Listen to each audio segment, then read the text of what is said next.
February 28, 2025 7 ಗ್ರಹಗಳು ರಾತ್ರಿ ಆಗಸದಲ್ಲಿ ನಮಗೆ ಕಾಣಿಸ್ಕೊಳ್ಳುತ್ತವೆ.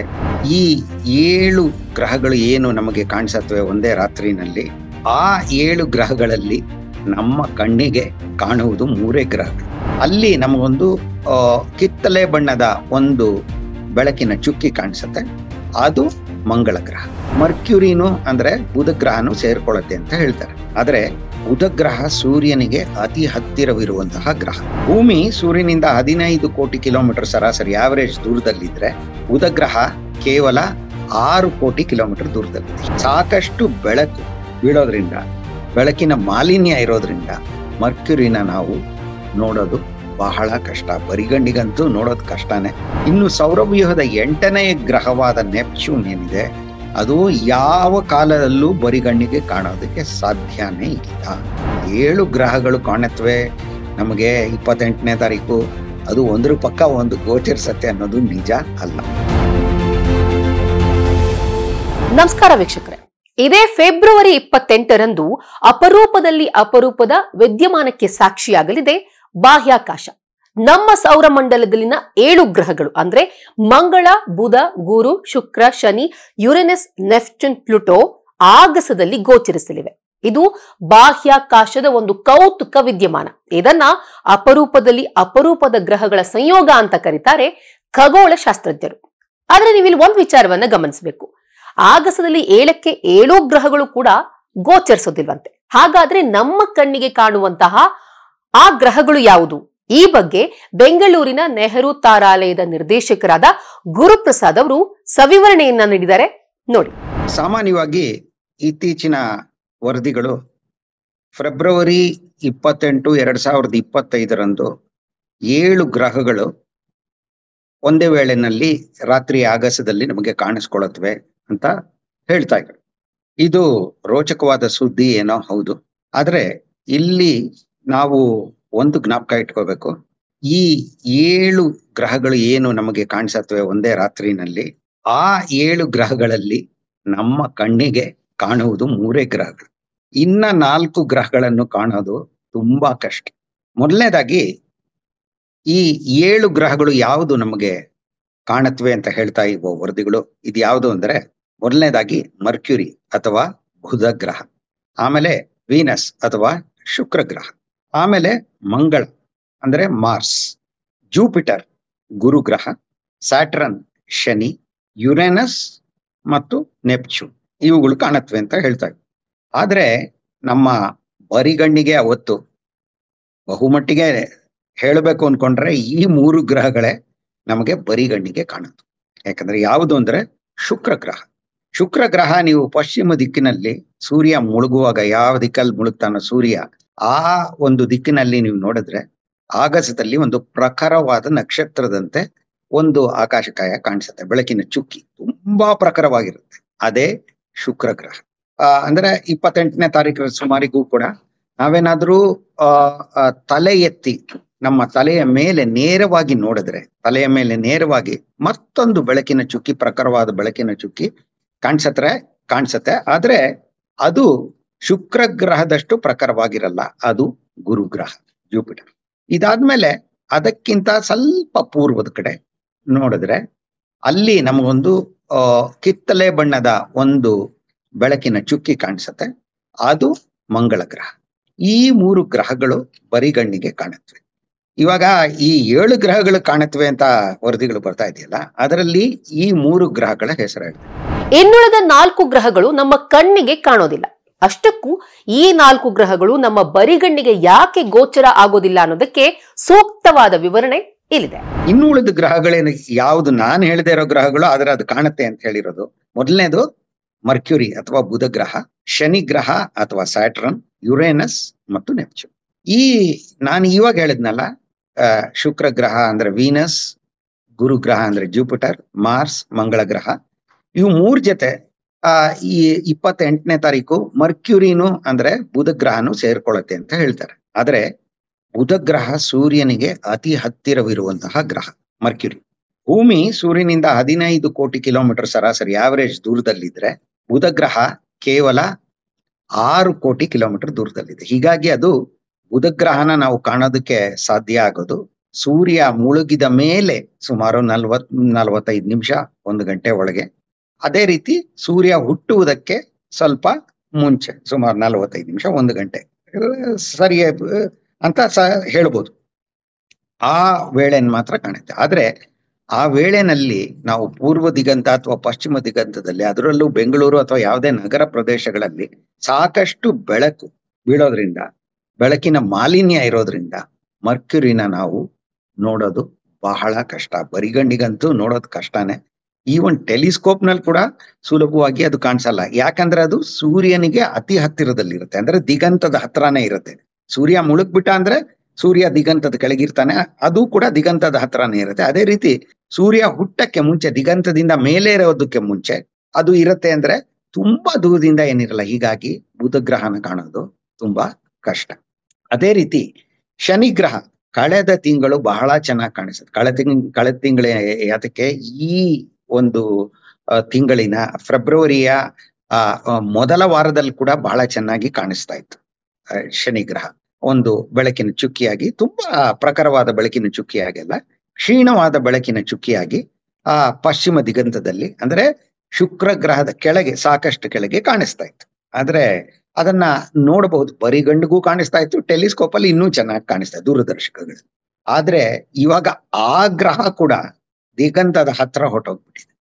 ಹಾಗಾಗಿ ಅದನ್ನೂ ಕಾಣೋದು ಕಷ್ಟ. ನಾವು ಬರಿಗಣ್ಣಿಂದ ಆಗ್ಲಿ ತುಂಬಾನೇ ಕಷ್ಟ, ಬೆಂಗಳೂರಿಂದ ಅಂತ ಕಡೆ ನಗರ ಪ್ರದೇಶಗಳಲ್ಲಿ.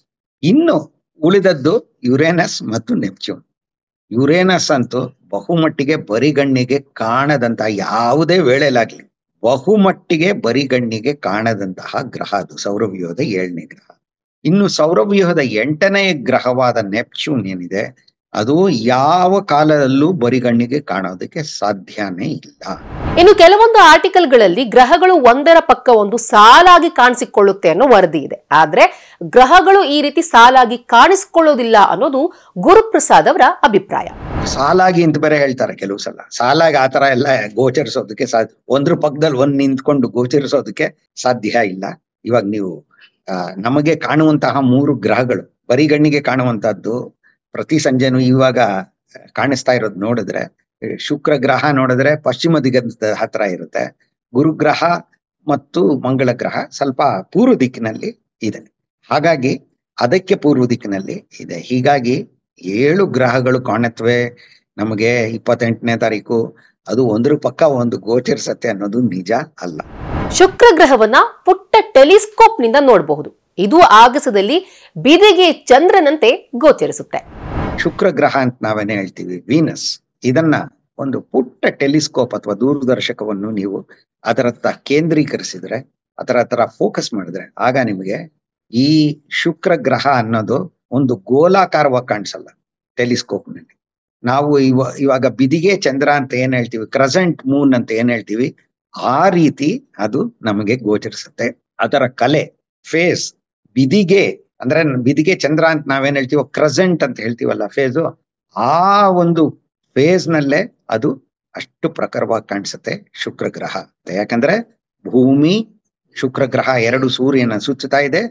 ಭೂಮಿಯ ಕಕ್ಷೆಯ ಒಳಗೆ ಶುಕ್ರ ಗ್ರಹದ ಕಕ್ಷೆ ಇರೋದ್ರಿಂದ ಆ ರೀತಿ ನಮಗೆ ಅದು ಕಾಣಿಸೋದು ಏನು ಅದರಲ್ಲಿ ಆಶ್ಚರ್ಯ ಇಲ್ಲ. ಸೌರಮಂಡಲದ ದೈತ್ಯ ಗೃಹ ಅಂದ್ರೆ ಗುರು. ಇನ್ನು ಫೆಬ್ರವರಿ 28ನೇ ತಾರೀಕು ಗುರುವಿನತ್ತ ಕೇಂದ್ರೀಕರಿಸಿದ್ರೆ ಗುರು ದೊಡ್ಡ ಗೋಲಾಕಾರದಲ್ಲಿ ಕಾಣಿಸಿಕೊಳ್ತಾನೆ.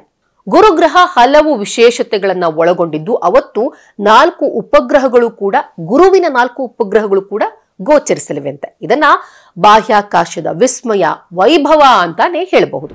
ಇನ್ನು ತಲೆಯ ಮೇಲೆ ಕಾಣಿಸುವಂತಹ ಗುರುಗ್ರಹದತ್ತ ಒಂದು ಟೆಲಿಸ್ಕೋಪ್ ನ ಕೇಂದ್ರೀಕರಿಸಿದ್ರೆ, ಫೋಕಸ್ ಮಾಡಿದ್ರೆ, ಆಗ ನಮಗೆ ಬಹಳ ಸುಂದರವಾದ ದೃಶ್ಯ ಕಾಣಿಸುತ್ತೆ. ಯಾಕಂದ್ರೆ ಗುರುಗ್ರಹ ಬಹಳ ದೊಡ್ಡ ಗ್ರಹ.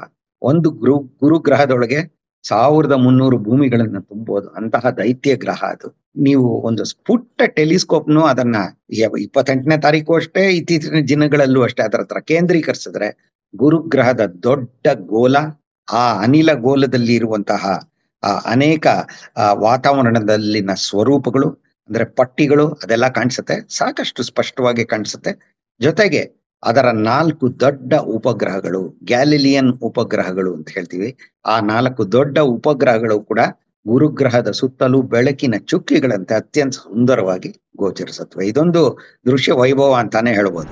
ಭಾರತದಲ್ಲಿ ಎಲ್ಲಾ ರಾಜ್ಯಗಳಲ್ಲೂ ಪ್ಲಾನೆಟ್ ಪರೇಡ್ ಅಂದ್ರೆ ಗ್ರಹಗಳ ಪಥಸಂಚಲನ ಗೋಚರಿಸಲಿದೆ. ರಾಜ್ಯದ ಜನ ಕೂಡ ಈ ಅಪರೂಪದ ಘಟನೆಯನ್ನ ಕಣ್ತುಂಬಿಸಿಕೊಳ್ಳಬಹುದು. ಫೆಬ್ರವರಿ 28ರಂದು ರಾತ್ರಿಯಂದು ನೀವು ಆಗಸದತ್ತ ಕಣ್ ಹಾಯಿಸಿದ್ರೆ ಈ ಗ್ರಹಗಳನ್ನ ನೋಡಬಹುದು. ಈ ಒಂದು ವಿದ್ಯಮಾನವನ್ನ ಎಲ್ಲರೂ ಉತ್ತರಾರ್ಧಗೋಳದಲ್ಲಿ ಎಲ್ಲಾ ಕಡೆನೂ ಕಾಣಿಸ್ತಾ ಇದ್ದು, ಅದರಲ್ಲಿ ಏನು ತೊಂದರೆ ಇಲ್ಲ. ರಾತ್ರಿ ಆಗಸದಲ್ಲಿ ಎಲ್ಲಾ ಕಡೆ, ಭಾರತದಲ್ಲಂತೂ ಎಲ್ಲಾ ಕಡೆ ಕಾಣುತ್ತೆ, ಅದರಲ್ಲಿ ಏನು ತೊಂದರೆ ಇಲ್ಲ. 28ನೇ ತಾರೀಕಂತೂ ಖಂಡಿತ ಕಾಣಿಸುತ್ತೆ ಭಾರತದಿಂದ. ಆದ್ರೆ ಈ ಒಂದು ವಿದ್ಯಮಾನವನ್ನ ನಾವು ದೂರದರ್ಶಕದ ಮೂಲಕ ನೋಡ್ಬೇಕಾದ್ರೆ ಈ ವಿದ್ಯಮಾನ ಕಳೆದ ತಿಂಗಳಿನಲ್ಲಿ ಕೂಡ ಗೋಚರವಾಗಿತ್ತು. ಹಾಗಾಗಿ ಬೆಂಗಳೂರಿನ ಜವಾಹರ್ಲಾಲ್ ನೆಹರು ತಾರಾಲಯದಲ್ಲಿ ಈ ಜನವರಿ 25ನೇ ತಾರೀಕು ಇದಕ್ಕೆ ವ್ಯವಸ್ಥೆ ಮಾಡಿದ್ವಿ. ಈ 3 ಗ್ರಹಗಳು, ಶುಕ್ರ ಗ್ರಹ, ಗುರುಗ್ರಹ ಮತ್ತು ಮಂಗಳ ಗ್ರಹ, ಇದ್ರ ಜೊತೆಗೆ ಶನಿ ಕೂಡ ಗೋಚರಿಸ್ತಾ ಇತ್ತು. ಅದನ್ನ ತಾರಾಲಯದಲ್ಲಿ ಸುಮಾರು 12 ದೂರದರ್ಶಕಗಳನ್ನ ಇಟ್ಟು ನಾವು ಎಲ್ರಿಗೂ ಸುಮಾರು 5,000 ಜನ ಬಂದಿದ್ರು, ತೋರಿಸಿದ್ವಿ ಅವಾಗ. ಆದ್ರೆ ಇವಾಗ ಅದೇ ದೃಶ್ಯ ಪುನರಾವರ್ತನೆ ಆಗ್ತಾ ಇರೋದ್ರಿಂದ ಈಗ ಇತ್ತೀಚೆಗೆ 28ನೇ ತಾರೀಕು ನಮ್ಗೆ ಈಗ ಸದ್ಯಕ್ಕೆ ಯಾವುದೇ ಒಂದು ಅಂತಹ ಒಂದು ಕಾರ್ಯಕ್ರಮ ಇಲ್ಲ. ಯಾವುದೇ ಒಂದು ಪುಟ್ಟ ಟೆಲಿಸ್ಕೋಪ್ ನಿಂದ ಇದನ್ನೆಲ್ಲ ಖಂಡಿತ ನೋಡಬಹುದು. ಬರಿಗಣ್ಣಿಗೆ ಗೋಚರಿಸುತ್ತೆ 3 ಗ್ರಹ. ಇದೊಂದು ಅದ್ಭುತವಾದ ಪ್ರಾಕೃತಿಕ ವಿದ್ಯಮಾನ. ಹಾಗಾದ್ರೆ ಈ ಗ್ರಹಗಳ ಪಥಸಂಚಲನದಿಂದ ಪ್ರಾಕೃತಿಕವಾಗಿ ಅಥವಾ ಭೂಮಿ ಮೇಲೆ ಯಾವ್ದಾದ್ರು ರೀತಿ ಪರಿಣಾಮ ಬೀರುತ್ತಾ? ಖಂಡಿತವಾಗ್ಲೂ ಇಲ್ಲ. ಇದೊಂದು ಅದ್ಭುತವಾದ ಪ್ರಾಕೃತಿಕ ವಿದ್ಯಮಾನ. ಯಾಕೆ ಅಂದ್ರೆ ಇದಕ್ಕೆ ಕಾರಣ ಇದೆ. ಈ ರೀತಿ 4 ಗ್ರಹಗಳು 3 ಗ್ರಹಗಳು ಒಂದೇ ರಾತ್ರಿನಲ್ಲಿ ಚೆನ್ನಾಗಿ ನೋಡುವಂತೆ ಕಾಣೋದು ಸುಲಭ ಅಲ್ಲ. ಹೀಗಾಗಿ ಒಂದು ವಿರಳವಾದ, ವಿಸ್ಮಯಕಾರಿಯಾದ ಒಂದು ವಿದ್ಯಮಾನನೇ ಇದು. ಈ 4 ಗ್ರಹಗಳು ಕಳೆದ ತಿಂಗಳು ಬರಿಗಣ್ಣಿಗೆ ಗೋಚರಿಸ್ತಾ ಇದ್ದಿದ್ದು, ಆ ಜೊತೆಗೆ ದೂರದರ್ಶಕದಲ್ಲಿ ಇನ್ನೂ ಚೆನ್ನಾಗಿ ಕಾಣಿಸ್ತಾ ಇದ್ದಿದ್ದು, ಇದು ಬಹಳ ವಿರಳವಾದ ಒಂದು ವಿದ್ಯಮಾನ, ರೇರ್ ಇವೆಂಟ್ ಇದು ಅನ್ನೋದ್ರಲ್ಲಿ ಏನು ತೊಂದರೆ, ಇದರಲ್ಲಿ ಏನು ಉತ್ಪ್ರೇಕ್ಷೆ ಇಲ್ಲ ಅಂತ ಹೇಳ್ಬೋದು. ಇನ್ನು ಎರಡನೇದಾಗಿ ಇದರಿಂದ ಭೂಮಿ ಮೇಲೆ ಏನಾದ್ರೂ ಪರಿಣಾಮ ಇದೆಯಾ ಅಂದ್ರೆ, ಇದರಿಂದ ನೋಡಿ, ಭೂಮಿಯ ಮೇಲೆ ಈ ಗ್ರಹಗಳೆಲ್ಲ ಏನು ಪರಿಣಾಮವನ್ನು ಬೀರುತ್ತೋ ಅಂದ್ರೆ ಗುರುತ್ವಾಕರ್ಷಣ ಶಕ್ತಿಯಿಂದ ಅಷ್ಟೇ ನಾ ಹೇಳೋದು. ಆ ಗುರುತ್ವಾಕರ್ಷಣ ಶಕ್ತಿಗಳಿಗೆ, ಈ ಬೇರೆ ಗ್ರಹದ ಗುರುತ್ವಾಕರ್ಷಣ ಶಕ್ತಿಗಳಿಗೆ ಹೋಲಿಸಿದ್ರೆ ಸೂರ್ಯ ಭೂಮಿಯ ಮೇಲೆ ಬೀರುವಂತಹ ಗುರುತ್ವಾಕರ್ಷಣ ಶಕ್ತಿ ಅಪಾರವಾದದ್ದು. ಹಾಗಾಗಿ ಇದರಿಂದ ನನಗೆ ತಿಳಿದ ಮಟ್ಟಿಗೆ ಪ್ರಾಕೃತಿಕವಾಗಿ ಯಾವುದೇ ಒಂದು ವಿದ್ಯಮಾನ ನಮಗೆ ಭೂಮಿಗೆ ಸಂಭವಿಸುತ್ತೆ ಅನ್ನೋದು, ಗ್ರಾವಿಟೇಷನ್ ಅಂದ್ರೆ ಗುರುತ್ವಾಕರ್ಷಣೆಯ ದೃಷ್ಟಿಯಿಂದ ಇದು ಸಂಭವಿಸುತ್ತೆ ಅಂತ ನನಗೆ ಅನ್ಸೋದಿಲ್ಲ. ಆದ್ರೆ ಇದೊಂದು ಅಪೂರ್ವವಾದ ವಿದ್ಯಮಾನ, ಇದನ್ನ ನೋಡುವಂತಹ ಒಂದು ಅವಕಾಶ ದೊರಕಿದೆ. ಗುರುಪ್ರಸಾದ್ ಅವರು ಹೇಳಿರುವಂತೆ ನೀವು ಈ 7 ಗ್ರಹಗಳಲ್ಲಿ 3 ಗ್ರಹಗಳನ್ನ ಕಣ್ತುಂಬಿಸಿಕೊಳ್ಳಬಹುದು. ಸೊ ಫೆಬ್ರವರಿ 28ರಂದು ಬಾಹ್ಯಾಕಾಶದಲ್ಲಿ ನಡೆಯುವಂತ ಈ ಒಂದು ಕೌತುಕವನ್ನ ನೀವ್ಯಾರು ಕೂಡ ಮಿಸ್ ಮಾಡ್ಕೊಳ್ಬೇಡಿ. ಈ ವಿಡಿಯೋ ಇಷ್ಟ ಆದಲ್ಲಿ ಲೈಕ್ ಮಾಡಿ, ಶೇರ್ ಮಾಡಿ, ಕಮೆಂಟ್ ಮಾಡಿ. ಹಾಗೆ ನೀವೇನು ನಮ್ಮ ಹೊಸದಿಗಂತ ಡಿಜಿಟಲ್ ಚಾನೆಲ್ನ ಸಬ್ಸ್ಕ್ರೈಬ್ ಮಾಡಿಲ್ಲ ಅಂದ್ರೆ ಈ ಕೂಡಲೇ ಸಬ್ಸ್ಕ್ರೈಬ್ ಮಾಡಿ.